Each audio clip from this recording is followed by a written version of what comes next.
Il y avait déjà eu donc 5 missions avant nous qui avaient déjà bien mis en place la prise en charge de ces femmes enceintes en vue de leur accouchement dans les suites de leur fuite du pays. Et donc on a poursuivi l'action qui avait été initiée et développé les accouchements et la prise en charge de la grossesse sur le camp de Zaatari. À l'époque, il y avait autour de... Les chiffres sont toujours difficiles à obtenir parce qu'il n'y a pas de chiffre précis, mais c'est de l'ordre de 50 000 personnes à l'époque. 50 à 80 000 personnes, on estimait.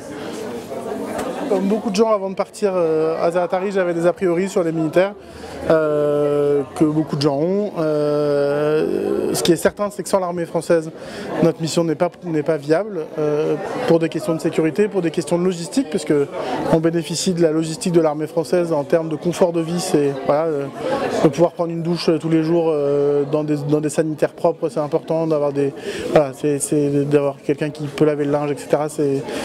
Ça paraît dérisoire, mais c'est fondamental dans les conditions de vie dans lesquelles on est là-bas, donc sans eux on ne peut rien faire.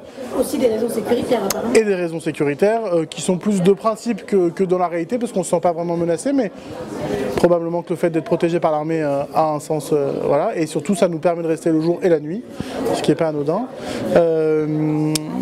Mais après des rencontres humaines, pareil, avec des militaires qui m'ont fait changer d'avis sur mes a priori, avec voilà, des militaires français qui sont d'une grande compétence, ça c'est sûr, et l'esprit militaire donne des valeurs qui font que dans l'entraide et dans l'apport qu'ils ont aux populations et à une ONG, parce que pour eux aussi c'était assez nouveau de travailler avec des civils, ils étaient toujours un peu perturbés de nous voir nous balader en civil dans leur camp militaire, ce qu'ils font jamais, ils sont toujours en uniforme, nous jamais, mais la coopération était très bonne et je pense que ça a été enrichissant pour nous bien sûr, mais je pense qu'eux aussi y ont trouvé quelque chose de nouveau qui leur a apporté quelque chose aussi.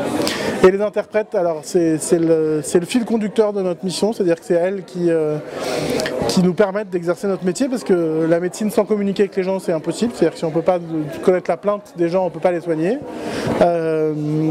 que d'accoucher une femme sans lui expliquer ce qu'on fait c'est très compliqué, et donc pour expliquer il faut quelqu'un qui parle leur langue. Donc ça c'est le fil rouge.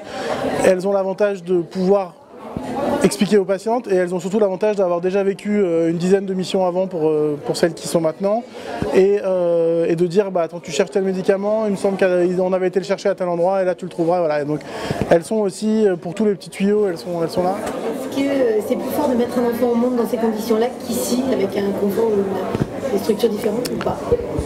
C'est différent. Pas forcément plus fort parce que ça reste, ça fait partie des raisons pour lesquelles j'ai choisi ce métier, c'est de mettre les enfants au monde. Ça reste un moment qui est magique. Alors c'est sûr qu'il y a certaines situations qui rendent la naissance encore plus forte, mais pas forcément dans le sens qu'on peut attendre. C'est-à-dire que oui, c'est très beau, mais c'est aussi, pour certaines mamans, c'est une forme de désespoir. Je me souviens d'une maman qui avait perdu son mari pendant la guerre, et forcément, à la naissance, on lui annonce que c'est un garçon, qu'elle appelle comme son mari décédé, et forcément, l'émotion pour cette femme, cet enfant, il est source d'espoir, mais aussi de désespoir, parce qu'elle a revécu au moment où on lui a dit c'est un garçon, tout son mari, voilà, qui était... Et à la fois, on ne peut pas ne pas avoir conscience du poids que ça va être pour elle d'élever un enfant dans ces conditions dans lesquelles ils vivent.